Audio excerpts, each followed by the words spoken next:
So if I do get around to writing a novel, chances are it's going to be nothing more than a thinly disguised story about myself. I mean, what else can it be? And maybe that sounds weird, too self-indulgent, too egocentric, but the fact is that if you want to make anything out of yourself in America these days, you have to be pretty good at selling yourself, even before you try to sell something else. And if I try to make myself out to be some kind of character worth reading about, then so what? If somebody thinks I'm an asshole for doing it, then what can I do? If I become successful someday and someone starts blaming me for being self-centered, then I'll probably say they're just jealous. If they're smart, they'll know the only way you can really hurt someone in America these days is by suing them. That's the only punishment there is for rich people. So if I manage to become the super rich mystery man that I want to be, then let them sue me. And if I don't make anything out of myself and I don't get rich and someone still sues me, well, then the joke's on them. Here, this will be my pledge to originality. My pledge to originality. Only someone who was 1 year old in 1972, 10 years old in 1981, and 22 in 93 could possibly come up with what I'm going to come up with. And only then, if they cast a shadow inside of mine every minute of my life, in every doorway, on every roadway and rooftop, only he who was there, and yes, only a he, only me could write this story to come, this story to come, this story and life in the making. A good story should have elements of both physical and psychological terror. Nightmares and daydreams of dangerous scenarios and upcoming adversities.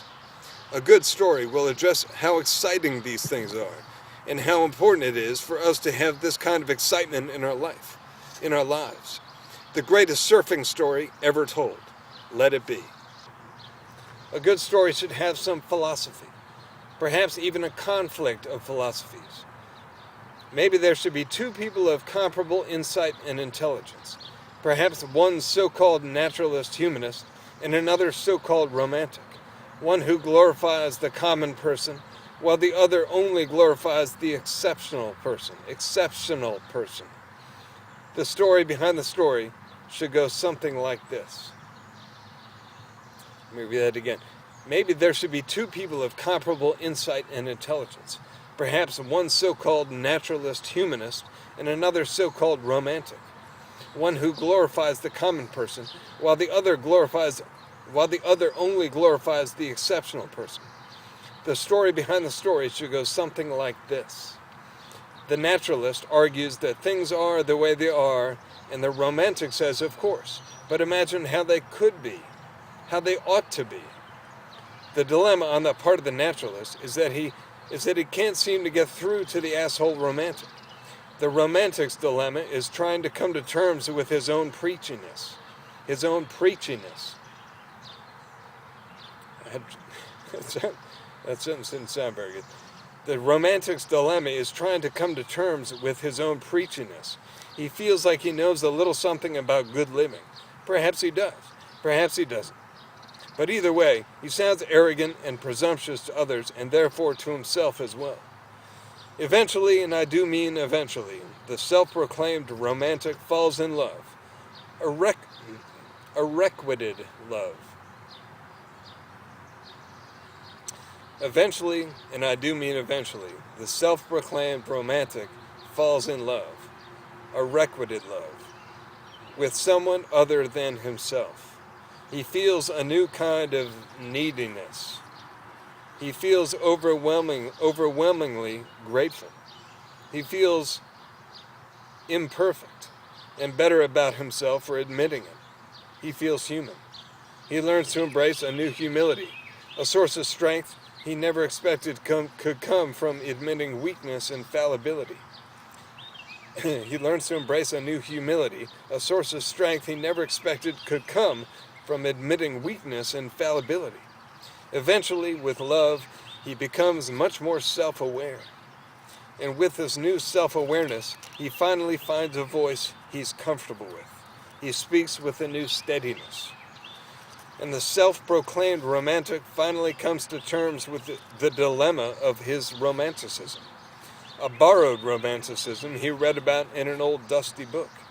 He finally realizes that what he should be glorifying is not the commonness in common people, nor just the exceptional heroism of a superhero figure, but instead the balance of the two, and all the gray that, the balance of the two and all the gray that falls between.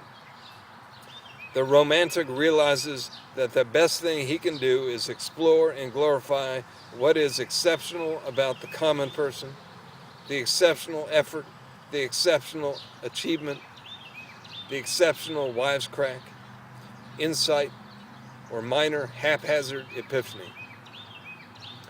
Once he comes to these conclusions, the romantic decides that he doesn't have to worry so much anymore. In one fell swoop, he drops all the labels and moves on.